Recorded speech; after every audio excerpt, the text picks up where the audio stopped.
Salah satu amalan yang saya ingin, selain apa yang saya sampaikan, amalan ini mohon diberikan perhatian lebih banyak. Sederhana, mudah, tapi manfaatnya luar biasa. Amalan itu adalah bersalawat kepada Nabi Muhammad sallallahu alaihi wasallam.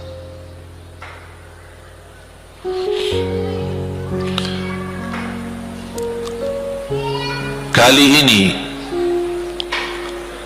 saya tidak minta anda bersalawat seperti biasa. Saya yakin Bapak Ibu suka bersalawat, tapi kali ini saya ingin anda membawa salawat kepada Rasul dengan penuh rasa cinta. Demi Allah jamaah sekalian, tidak ada di antara kita yang bisa dan mampu membalas kebaikan Nabi Muhammad untuk kita semua. Salawat kepada Nabi Muhammad, satu kali salawat kita dapat 10 kali rahmat. Ini baru satu kali, dapat 10 kali rahmat. Nabi Muhammad menjadi Nabi kebanggaan kita, rahmatan lil alamin, termulia akhlaknya. Yang paling mulia akhlaknya terhadap istrinya, itulah Nabi Muhammad sallallahu alaihi wasallam. Setiap malam saya suka minta maaf sama istri saya. Saya sampaikan, mohon maaf, saya belum mampu menjadi semulia akhlak Nabi Muhammad sallallahu alaihi wasallam. Yang termulia akhlaknya terhadap istrinya Nabi Muhammad. Makanya kata Rasulullah di hadis yang sahih,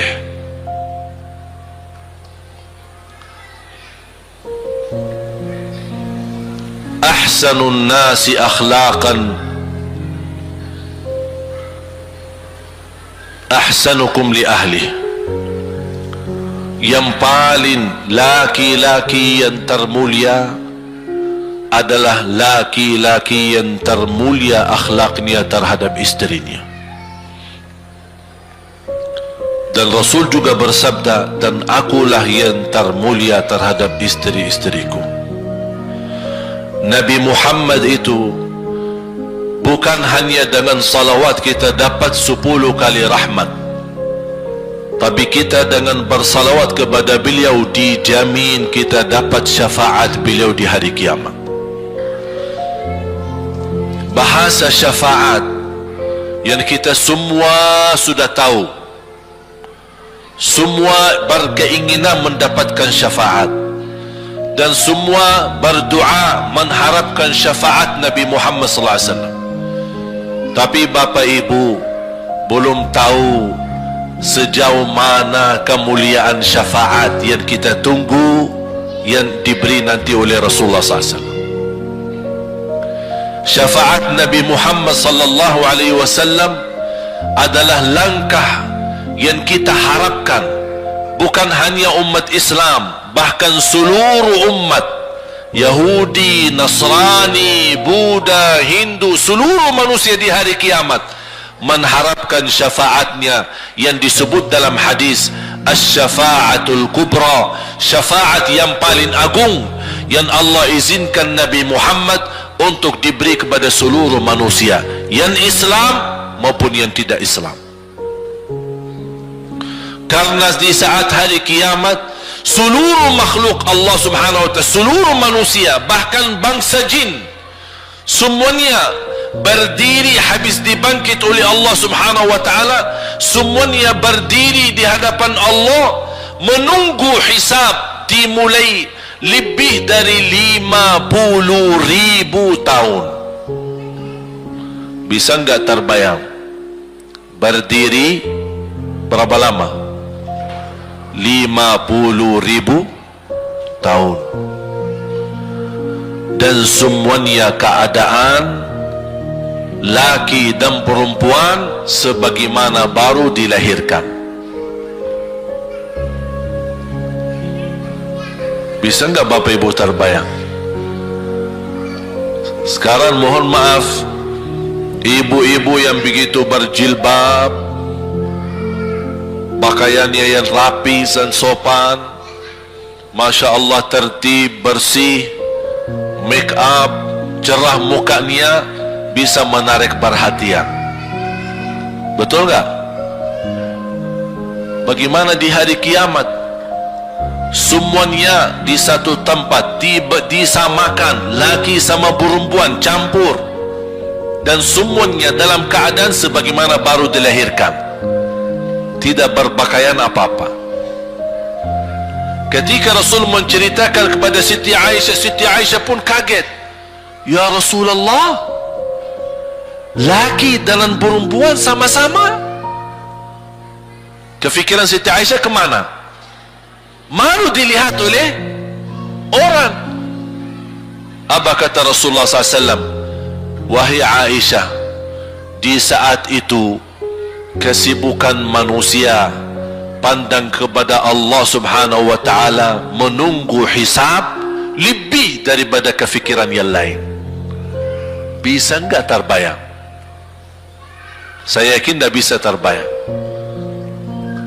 Mohon maaf, apapun kesibukannya, biarpun dahsyat yang menarik perhatian, tetap ada kesempatan masih cuci mata.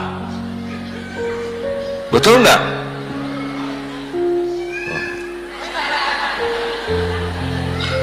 Tapi kalau di hari kiamat, beda keadaannya. Apapun yang saya jelasin, tidak akan mungkin Bapak Ibu bisa bayangkan. Karena itu bukan dahsyat lagi, tapi di luar batas kemampuan kita. Makanya Siti Aisyah sebagai manusia wajar kalau terkejut. Ya Rasulullah, kami dan laki-laki sama-sama. Rasul maklumi fikiran Siti Aisyah sebagaimana memaklumi fikiran kita yang sama. Tapi ternyata kalau di sana beda. Makanya di saat itu belum lagi matahari didekatkan. Disebut dalam hadis mil, 1 mil. Di dalam satu hadis 1 mil adalah, kalau untuk gelang mata itu kan berapa ukurannya? Berapa senti ya? Sangat kecil. Betul? Kalau dalam bahasa Arab itu namanya mil. Berarti ukuran nanti di hari kiamat kita berdiri 50.000 tahun dan mataharinya dekat seperti ini. Di riwayat mil bukan yang itu maksud, tapi adalah ukuran perjalanan 1 mil. Kira-kira 1 mil cukup jauh? Sama, kurang lebih berapa kilo? 1,5 kilo? Ya, kurang lebih 1,5 kilo. Sekarang jutaan kilometer kita merasa panas. Sudah ada AC, sudah ada kipas, sudah ada ujang, sudah ada ini, tapi merasa begitu panasnya. Itu jutaan kilometer. Bagaimana kalau 1,5 kilo? Makanya Rasul menggambarkan nanti di hari kiamat, yang biasa di dunia kalau kita keringat dari atas ke, kalau di hari kiamat terbalik, keringat kita dari bawah ke atas. Ini tergantung dosa kita. Kata Rasulullah, ada yang keringatnya sampai ke mata kaki, ada yang sampai ke lutut, ada yang sampai ke paha, ada yang sampai ke perutnya, ada yang sampai ke dadahnya, ada yang sampai ke lehernya, bahkan ada yang sampai merasa sudah sesak nafas, ingin melamatkan diri supaya tidak tenggelam di dalam keringatnya sendiri. Dalam keadaan itu 50.000 tahun. Di situ manusia sudah merasa gelisah, sudah cukup merasa tersiksa, semua larinya. Penolong siapa yang bisa menolong kita? Kita minta tolong kepada siapa yang bisa menyampaikan hajat kita kepada Allah supaya mulai hisab? Karena sudah kita tidak kuat lagi. Semuanya larinya kepada Nabi Adam, Nabi Ibrahim, Nabi Nuh, Nabi Musa, Nabi Isa. Semuanya jawab yang sama, nafsi, nafsi, Allahumma sallim, sallim. Ya Allah, selamatkan diriku sendiri. Tak ada yang urus anak, isteri, suami, keluarga, apalagi manusia lain. Sama keluarganya saja dia lari. Tak ada. Nafsi, nafsi, diri sendiri, ya Allah selamatkan. Diri sendiri, ya Allah selamatkan. Diri sendiri, ya Allah selamatkan. Nabi Adam jawab begitu. Suruh barangkali Nabi Nuh bisa bantu kalian. Datang kepada Nabi Nuh, nafsi, nafsi, Allahumma sallim, sallim. Datang kepada Nabi Musa, nafsi, nafsi, Allahumma sallim, sallim. Datang ke Nabi Isa, nafsi, nafsi, Allahumma sallim, sallim. Sampai terakhir Nabi Isa berkata, ada satu saya rasa dan yakin, dialah yang bisa memberi bantuan. Dia tunjukkan, itu dia, namanya Muhammad sallallahu alaihi wasallam. Bayangkan, semua manusia ini ada sekarang yang masih hidup berapa miliar, kita tidak bisa dihitung berapa jumlah penduduk bumi.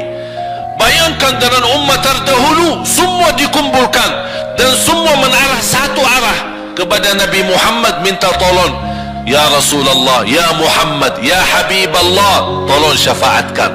Barangkali dengan bantuanmu, doamu, syafaatmu, bisa ini mulai dihisab supaya terselesai siksa yang kita hadapi. Begitu mereka datang, apa jawab Rasulullah SAW? Allahumma sallim, sallim, ummati, ummati. Ya Allah, selamatkan umatku, umatku. Fikirannya umatnya, bukan istrinya, bukan anaknya, bukan orang tuanya, bukan siap, umatnya. Umatnya dia fikirkan. Kemudian dia sujud di hadapan Allah Subhanahu wa ta'ala. Kata Rasulullah, di saat itu aku bersujud, Allah gerakkan lidahku untuk memuji Allah dengan kata-kata pujian yang tidak pernah makhluk pun sebelumnya sebutkan pujian itu. Artinya pujian yang Allah anugerahkan untuk Nabi Muhammad, sebelumnya tidak ada satu makhluk pun yang bisa mengucapkan. Hanya Nabi Muhammad, dan hanya di saat dia sujud di hadapan Allah di hari kiamat. Allah biarkan beberapa lama, habis itu Allah berkata, ya Muhammad, irfa' ra'sak wasal tu'ta washfa' tushaffa'. Ya Muhammad, angkatlah kepalamu dan silahkan minta apapun, aku berikan. Silahkan beri syafaat kepada siapapun, aku terima syafaatmu. Langsung dia berkata, ya Allah, kasihan manusia, mohon segera dihisab. Baru mulai dihisab, turun kitab-kitab. Ada yang mengambil kitabnya dengan tangan yang kanan, itulah bahagia. Ada yang mengambil kitabnya dengan tangan kiri, dia berusaha sembunyikan tangan kirinya karena dia malu kalau kitabnya diterima dengan tangan kiri. Dia sembunyikan tangannya yang kiri ke belakang, larinya buku amalannya ke belakang dan langsung nempel di tangannya. Tak ada yang bisa lari di hari itu. Semua amalan, buku amalannya dibuka oleh Allah, dan akan Allah mulai menghisabkan kita satu persatu. Tak ada kelompok-kelompok, tidak ada bendera, tidak ada ormas, tidak ada kelompok, tidak ada pimpinan, masing-masing. Benderanya kita apa? Buku amal. Dan Allah manggil kita bernama satu-satu. Ibu, sini, datang. Kata Rasulullah sallallahu alaihi wasallam, yuhasibullahu al-abida laisa bainahu wa bainahu turjuman. Allah akan hisab hamba-hambanya satu demi satu, bersatu-bersatu, dan tidak ada penerjemah. Jadi tidak bagi terjemah, translate. Ya Allah, saya tidak mengerti bahasa Arab, saya tidak mengerti bahasa, ya Allah, gimana ini, saya butuh translate atau acara supaya bisa bantu saya lulus dari hukum. Tidak ada. Yang hakim Allah, keputusannya Allah, yang menentukan Allah, mahkamah yang dikuasai Allah, hamba di hadapan Allah, saksi semua, tangan saksi, mata saksi, lidah saksi, kaki saksi, buku amal saksi, malaikat saksi. Bagaimana kita mau lari? Ditanya oleh Allah, hei hambaku, ingat enggak di malam itu, di tempat itu, kamu berlakukan dosa itu?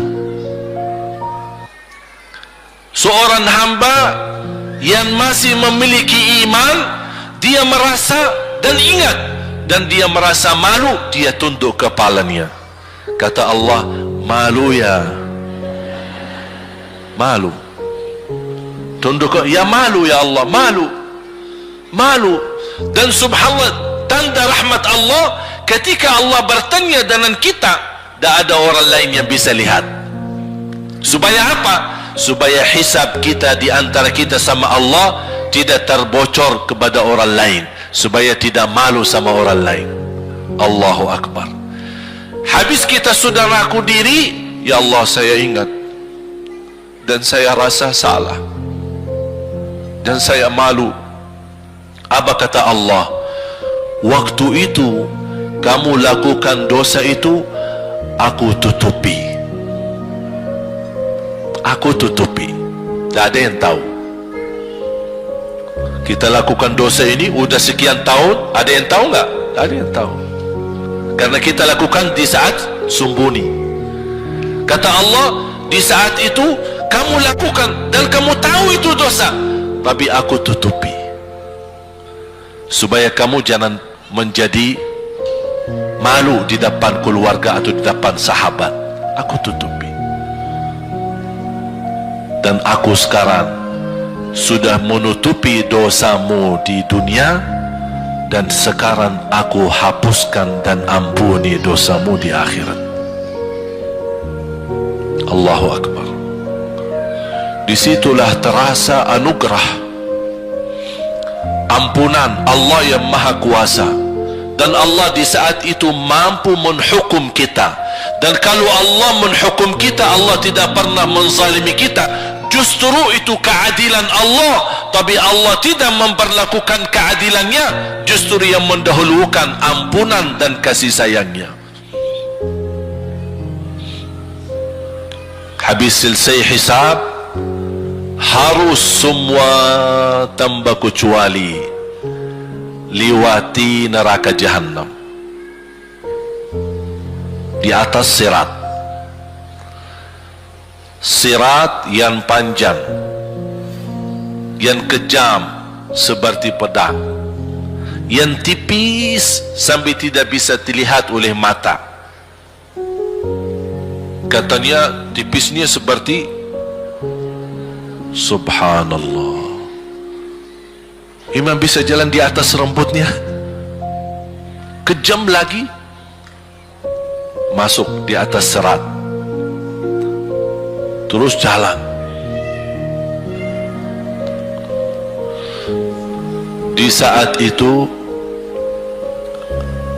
ada doa yang menyelamatkan kita sampai menuju surga. Nabi Muhammad sallallahu alaihi wasallam, dia sudah duluan. Kalau Sayyidina Abu Bakar perjalanan di atas sirat disebutkan 100 tahun. Tapi Sayyidina Abu Bakar satu langkah di atas sirat, langkah kedua di depan pintu surga. Dahsyat. Ini Sayyidina Abu Bakar seperti itu. Bagaimana Rasul? Rasul sudah menunggu di depan. Mulai manusia satu persatu jalan di atas sirat. Dan Rasul di saat itu sibuk berdoa, Allahumma sallim sallim, ya Allah selamatkan umatku, ummati ummati, ummati ummati, sampai mereka terselesai. Sampai di situ saja. Sebelum masuk surga ada berita gembira untuk umatnya Nabi Muhammad sallallahu alaihi wasallam. Tidak boleh ada yang masuk surga, harus berjumpa dengan beliau dulu, tatap muka, dan disediain minum yang disebut air Al-Kautsar, dan di situ banyak gelas. Tinggal kita ambil gelas dan minum. Begitu kita mau ambil gelas dan minum, datang Rasul, jangan, kamu minum langsung dari tanganku sendiri. Barang siapa yang minum dari tanganku tidak akan haus selama-lamanya. Allahu Akbar. Di situ terasa kemuliaan. Begitu kebahagiaan kita bertemu dengan Nabi Muhammad dan bisa langsung minum dari tangan Nabi Muhammad sallallahu alaihi wasallam. Bukan hanya begitu saja, bahkan Nabi Muhammad memegang tangan kita, mengajak kita masuk 8 pintu surga. Ada 8 pintu. Rasul bersabda, satu pintu luasnya seperti antara langit dan bumi. Satu pintu antara langit dan bumi luasnya. Dan kata Rasulullah, di saat itu akan manusia gesa-gesaan untuk masuk surga. Itu tanda apa? Banyak yang akan masuk. Mudah-mudahan kita terhitung dari yang banyak. Begitu ahli surga masuk, kira-kira Rasul berhenti? Ahli surga sudah masuk, sudah aman? Tidak. Rasul balik lagi, keluar dan menuju dari langkah sirat yang pertama, melihat ada enggak ternyata ada di antara umatnya yang tersisa, yang dosanya terlalu banyak, gesak-gesaan di jalan, merangkak di jalan sampai jatuh di dalam neraka. Rasul mana mereka? Masuk ke neraka. Kata Allah subhanahu wa ta'ala melihat keadaan Nabi Muhammad SAW, apa yang dibutuhkan lagi? Kata Rasul, ya Allah, saya tidak akan puas masuk surga sampai hamba-hambamu yang ada di neraka, umatku, diselamatkan. Allah subhanahu wa ta'ala mengizinkan Nabi Muhammad keluarkan dari neraka. Dia keluarkan. Sudah cukup ya Nabi Muhammad? Tidak cukup ya Allah, masih ada lagi. Diambil lagi, dikeluarkan, diambil lagi, dikeluarkan. Artinya dari umat Nabi Muhammad yang masih banyak dosanya, yang masih banyak kelewatannya sama Rasulullah, yang tidak pantas memberi kemuliaan kepada Rasulullah SAW, dapat pula syafaatnya Nabi Muhammad. Yang tidak pernah memberi tanda sayang dan cinta kepada Rasul, dapat rasa sayang dan cinta Nabi Muhammad SAW. Sambil kata malaikat Jibril, demi Allah saya melihat Nabi Muhammad mengambil manusia dari neraka Jahannam, diselamatkan dari siksa dan membawa mereka ke surga.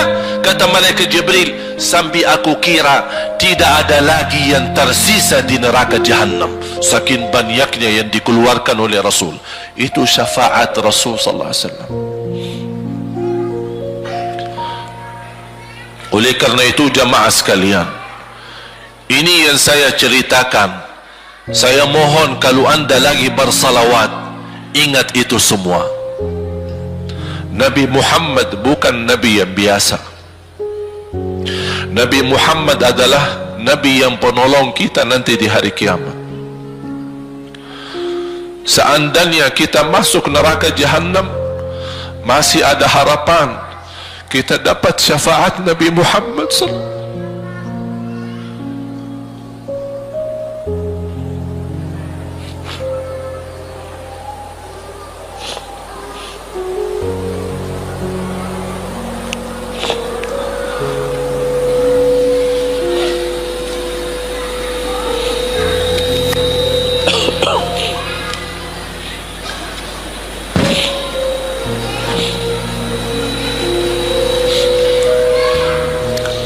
Yang masuk neraka saja dapat syafaat Rasul. Jadi sejauh mana kita bisa mencintai beliau, sejauh mana kita minat mempelajari kehidupan beliau, sejauh mana kita mengenal sunnah-sunnah beliau. Di zaman ini, umat yang paling bodoh terhadap beliau kita umat Islam. Kita umat Islam banyak hal yang tidak tahu tentang beliau, tidak tahu bagaimana perjuangan beliau, bagaimana doa beliau untuk kita, bagaimana kesedihan beliau kalau ada di antara kita yang kena musibah atau keburukan, apalagi masuk neraka. Siti Aisyah radhiyallahu anha,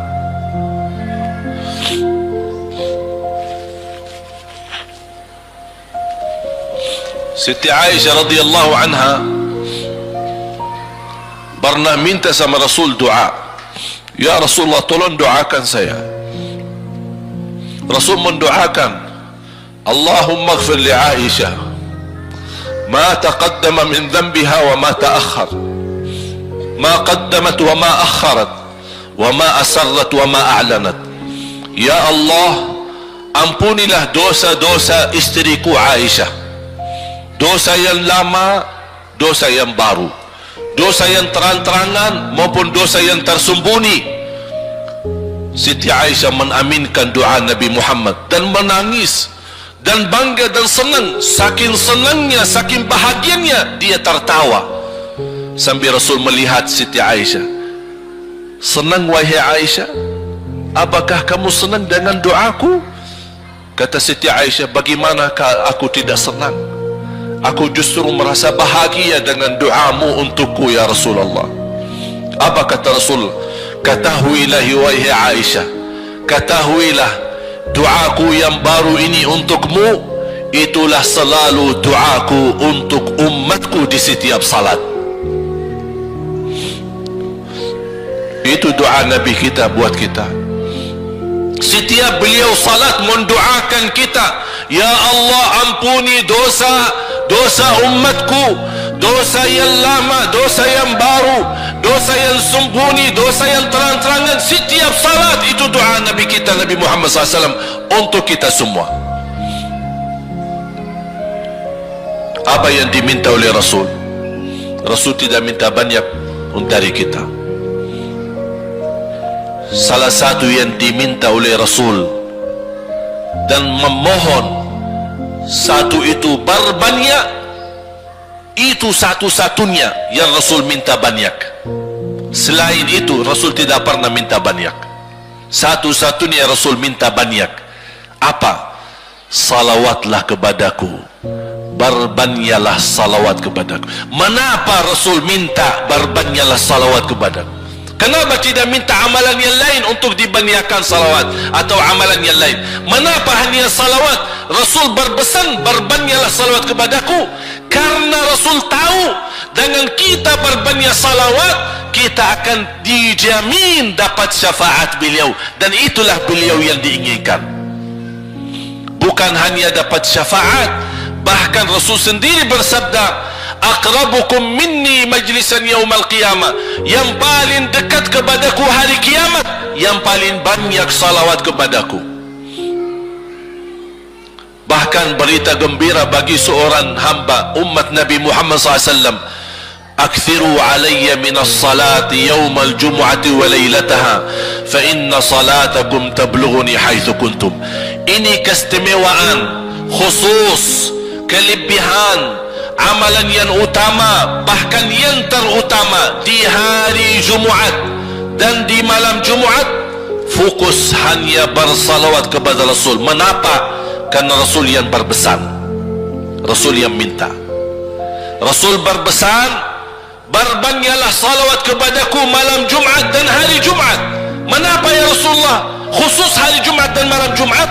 Karena salawat kalian Allah sampaikan kepadaku. Kata guru saya, barang siapa yang ingin Rasul kenal dengan dia, berbanyaklah salawat kepada beliau, karena langsung nama kita akan sampai. Ya Rasulullah, ini salawat bapa dan ibu dari Bandung, kan sampai. Ada riwayat, ada malaikat khusus tugasnya setiap kita bersalawat dibawa kepada Rasulullah sallallahu alaihi wasallam. Allahu Akbar. Bahkan ada orang bertanya kepada guru saya, Syekh Muhammad Ibn Muhammad Ibn Mukhtar Asy-Syanqiti, dan beliau masih hidup. Subhanallah, ketika di salah satu pertanyaan di majlis ta'lim di Masjid Nabawi, ada orang bertanya, mana yang lebih diutamakan di hari Jumat? Banyak baca Quran atau banyak salawat? Kita milih yang mana? Beliau menjawab dengan jelas, dengan tegas, di hari Jumat dan malam Jumat lebih utama banyak salawat daripada banyak baca Quran. Mengapa? Karena kata beliau, karena itulah permintaan Rasul sendiri. Berbanyaklah salawat kepadaku di hari Jumat dan di malam Jumat. Dan banyak riwayat yang lain. Kalau saya sebutin manfaat, keutamaan salawat kepada Rasul, lebih daripada 100 manfaat. Menghilangkan kesusahan, memberi kemudahan lunasi hutang, menyembuh penyakit, menjamin ampunan dosa, mendapat 10 rahmat, mendapatkan syafaat Rasul, posisi kita semakin mulia. Setiap kali kita salawat, semakin naik darajat kita. Barang siapa yang salawat kepadaku 10 kali, dapat 10 kebaikan, dapat 10 rahmat, dihapus 10 kejahatan, dan naik 10 darajat, dan di akhirat dapat syafaatku. Luar biasa. Hadis yang terakhir, Ubay bin Ka'ab radhiyallahu anhu berkata, ya Rasulullah, aku suka berdoa. Karena salawat, arti salawat adalah doa. Arti salawat, doa. Ya Rasulullah, aku suka berdoa. Berapa dari doaku saya jadikan untukmu? Artinya berapa persen ya? Kalau bahasa kita, berapa persen kira-kira? Kalau misal saya doa 10 menit, berapa menit untuk Rasul, dan yang sisanya buat aku. Contoh, aku kalau berdoa, ya Allah ampuni dosaku, ya Allah murahkan rezeki, sembuhkan penyakit, Allahumma salli ala Muhammad wa ala ali Muhammad. Berarti lebih banyak untuk diri kita, baru untuk Rasul. Sahabat itu ya Rasulullah bertanya, ya Rasulullah, berapa bagian dalam doaku saya jadikan untukmu? Apa kata Rasul? Kata Rasulullah SAW, ma syi'ta wa in zitta fahuwa khairul lak. Ya terserahmu, mau doa bagaimana untukku, ya terserahmu, tapi semakin banyak untukku, semakin banyak manfaatnya untukmu. Apa kata sahabat? Ya Rasulullah, saya akan jadikan separuh doaku hanya salawat kepadamu. Artinya kalau saya doa 10 menit, 5 menit salawat dan 5 menit doa untuk diriku sendiri. Apa kata Rasulullah? Terserahmu, wa in zitta fahuwa khairul lak. Kalau kamu berani tambah, itu jauh lebih baik untukmu. Tawar menawar sama Rasulullah SAW. Sampai di ujung hadis beliau berkata, ya Rasulullah, saya janji doaku semuanya untukmu. Artinya apa? Kalau dia angkat tangan berdoa, tidak satu pun minta buat dirinya. Bismillahirrahmanirrahim. Allahumma salli ala Muhammadin wa ala ali Muhammad. Allahumma salli ala Muhammadin wa ala ali Muhammad. Allahumma salli, sampai selesai. Tidak minta ampunan, tidak minta rezeki, tidak minta sehat, tidak minta keturunan, tidak minta apa-apa. Hanya fokus dengan salawat. Karena dengan salawat, apa yang kita niatkan terkabul.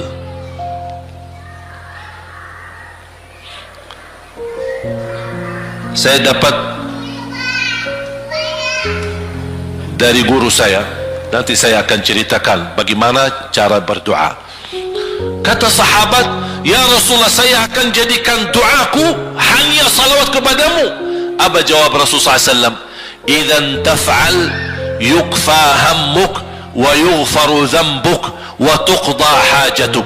Kalau kamu lakukan hanya doamu, hanya salawat kepadaku, akan dihilangkan segala kesusahan, diampuni segala dosa, dan dikabulkan segala hajat.